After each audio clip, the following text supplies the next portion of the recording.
Bonjour à tous, je vous invite à vous abonner à cette chaîne, à aimer, à partager, à commenter ces vidéos, c'est très important. C'est une manière de nous soutenir. Merci à vous tous.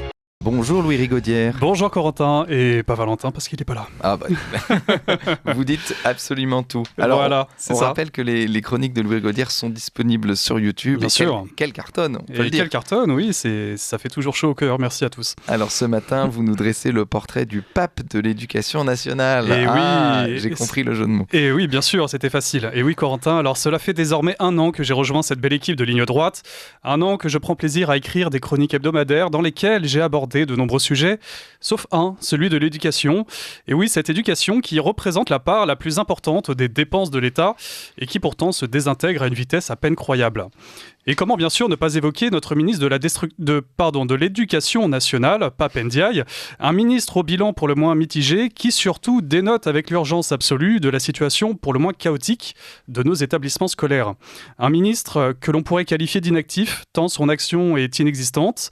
En témoigne l'excellente chronique de Vincent Trémollet de Villers sur Europe 1 qui décrit parfaitement l'échec de la nomination de Pape Ndiaye. Le problème et la vérité, c'est que depuis le jour de sa nomination, Pape Ndiaye, c'est le remords qui dévore le chef de l'État.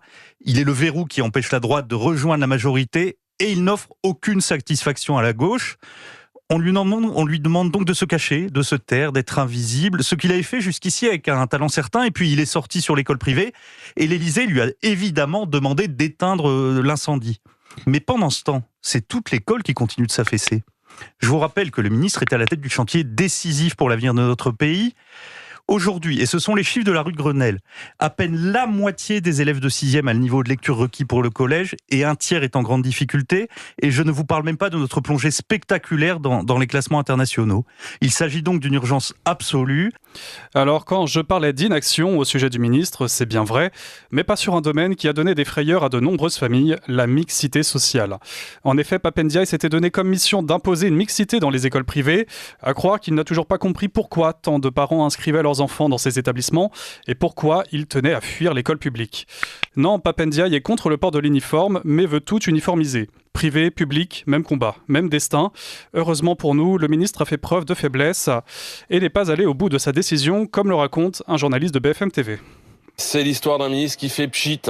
Hier, Pape Ndiaye devait donc présenter son plan sur la mixité sociale, sur lequel il travaille depuis plusieurs mois, et dont il a fait sa priorité. Mais voilà, hier, changement de programme, la conférence de presse s'est transformée en un simple SMS adressé aux journalistes, car depuis son arrivée rue de Grenelle, ce ne sont pas des couleurs qu'avale Pape Ndiaye, c'est le vivarium du Jardin des Plantes tout entier, chaperonné par l'Élysée. Pape Ndiaye a vu son plan plusieurs fois reporté, découpé, et sa communication, qui est un art qu'il maîtrise mal, à l'heure du buzz des réseaux sociaux, c'est pas son genre, à Pape Ndiaye, sa communication est totalement verrouillée.